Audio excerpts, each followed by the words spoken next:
ఒక కాస్టేషన్ మెటీరియల్ గురించి మాట్లాడదాం. లైక్ ఎవరైనా డాక్టర్ మీకు కాస్ట్ అంటే మనకు సిమెంట్ పట్టి అంటారు కామన్‌గా తెలుగులో మాట్లాడాను. సిమెంట్ పట్టి ఎయ్యాలి, దాన్ని ఇమ్మొబిలైజ్ చేయాలి అంటే ఎటువంటి మెటీరియల్‌తోని ఏస్తారు? మనకు ఎన్ని చాయిసెస్ ఉన్నాయి అనే దాన్ని బట్టి మనం మాట్లాడదాం.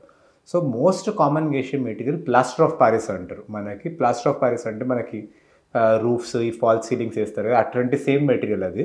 సో, అదేముంటదంటే ఒక బ్యాండేజ్ రోల్‌కి ప్లాస్టర్ ఆఫ్ పారిస్ ఉంటది. సో, ఆ ప్లాస్టర్ ఆఫ్ పారిస్ రోల్ మనకి అడ్వాంటేజెస్ ఏంది? డిసడ్వాంటేజెస్ ఏంది? అంటే అడ్వాంటేజ్ ఏంది అంటే మనకి one of the most widely used material. కొద్దిగా చీప్ ఉంటది మనకి compared to other materials.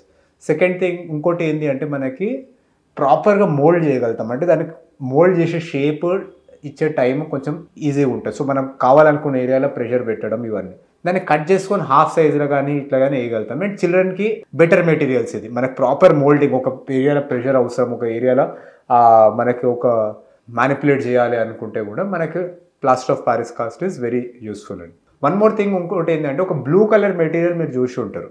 So, blue colour దాంతోనే ఏస్తారు cost. That is called synthetic cost కామన్‌గా అనే దాంట్లో. But it's made up of a material called fibre glass. So, ఈ fibre గ్లాస్తోని advantage ఏంది అంటే fibre glass plaster of Paris కన్నా light ఉంటది ఒకటి. సో, అది మోర్ కంఫర్టబుల్. ఇంకోటి ఏంది అంటే ఇంకా హార్డ్ ఉంటది. లైట్ ఉండడంతో పాటు ప్లాస్టర్ ఆఫ్ పారిస్ కన్నా కూడా హార్డ్ ఉంటది. సో, డ్యూరబిలిటీ ఎక్కువ ఉంటది.